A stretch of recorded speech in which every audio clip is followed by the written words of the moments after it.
Okay, question 8. A circle of radius 6 passes through the points 0, 0 and 0, 10. Part A wants us to sketch the two possible positions of the circle.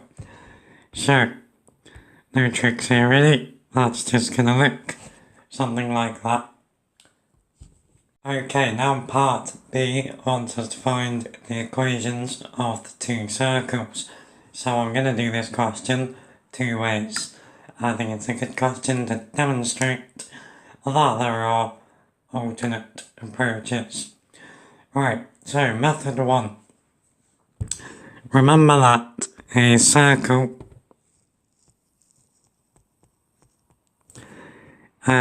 centered A, B with radius R has equation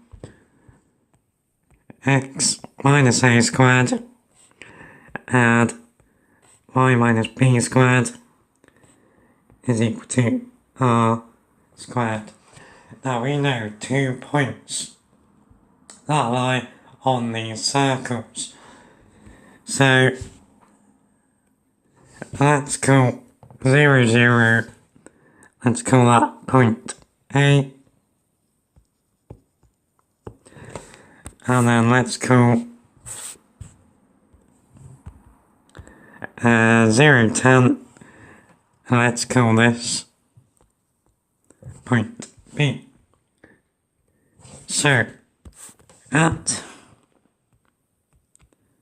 A, we know when x is 0, y is also 0. So if we substitute these values in to the equation of the circle, we get, 0 minus a all squared, so that's just going to give us a squared. Add 0 minus b squared, so that's going to give us add b squared. Now we know the radius is 6, so r squared is 36.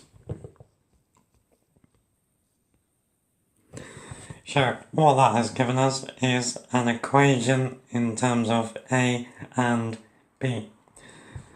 Now what we also know is at point B, when x is equal to 0, y is equal to 10.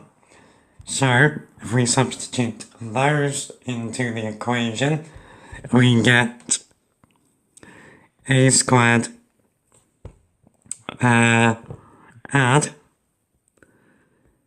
10 minus b all squared, and that again is equal to 36.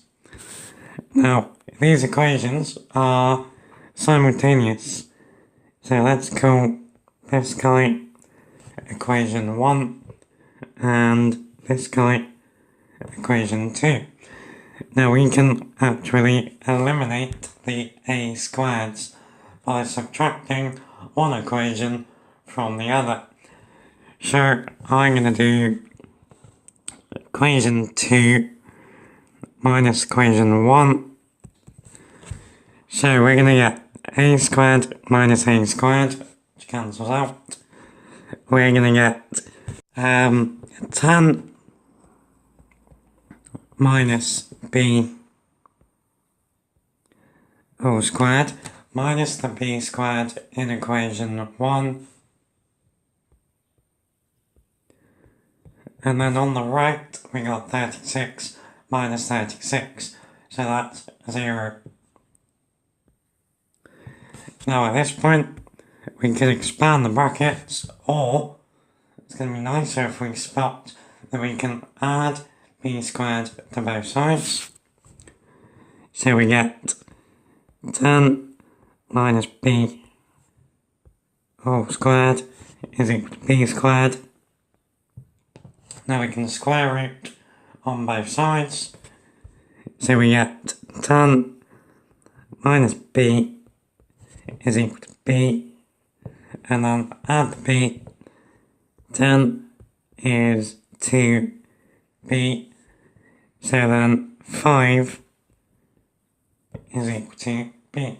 So we now know the value of b.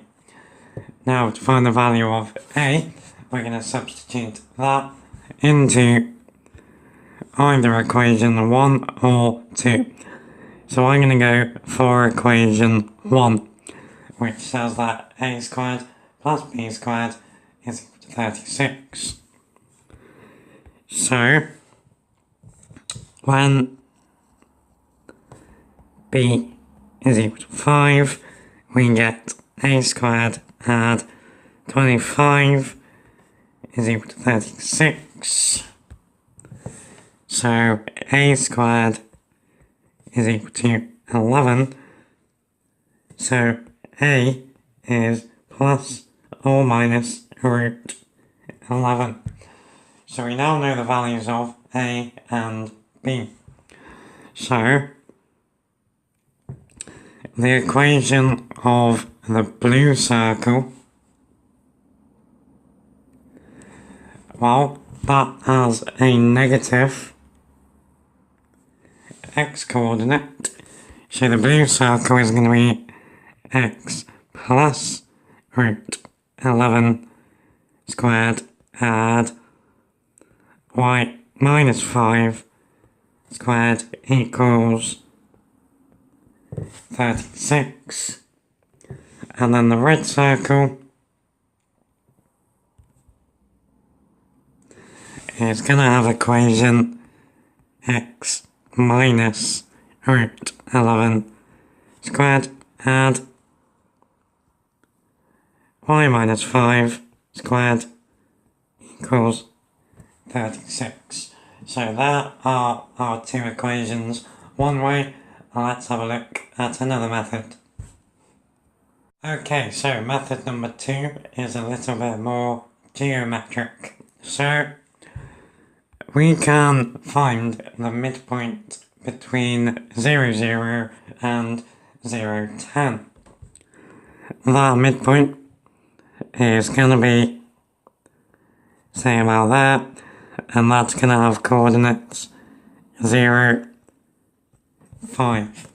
Now, because of the symmetry of circles, we know straight away that 5 is the y coordinate of the centres of the circles. Now, what we also know, if we play around with the right hand circle, let's say its centre is there, then what we can do is draw a radius from the centre down to 0, 0. Now we know that has a length of 6. Can then draw in the height there, which we know is 5. And then what we can do is draw another line across like that. So we're now in a right angled triangle where we know the hypotenuse and one of the other lengths. So we can use Pythagoras to work out that top length. So by Pythagoras we get 6 squared minus 5 squared is equal to, let's call it a. So that's equal to a squared. So again we got 36 minus 25, which gives us 11 is equal to a squared. So a is root 11. Now here I'm not worrying about positive or negative because a is a length. It's physical, it can't really be negative. But what that does tell us is that this length here is root 11. So that is root 11 places away from the line x equals 0. So the centre coordinates of this guy are root 11, 5. Then of course we've got a mirrored situation on the right. So we can do exactly the same thing. We got this centre coordinate here. Draw a line like that. So this triangle is exactly the same as the one on the right. This top length is still root 11. So the coordinates here are minus root 11, 5. So we could get exactly the same equations of the circles from this point as we did using the other method. So either one of those, it would be golden. Can you think of any other way to do it? I'd love to hear. Let me know down below.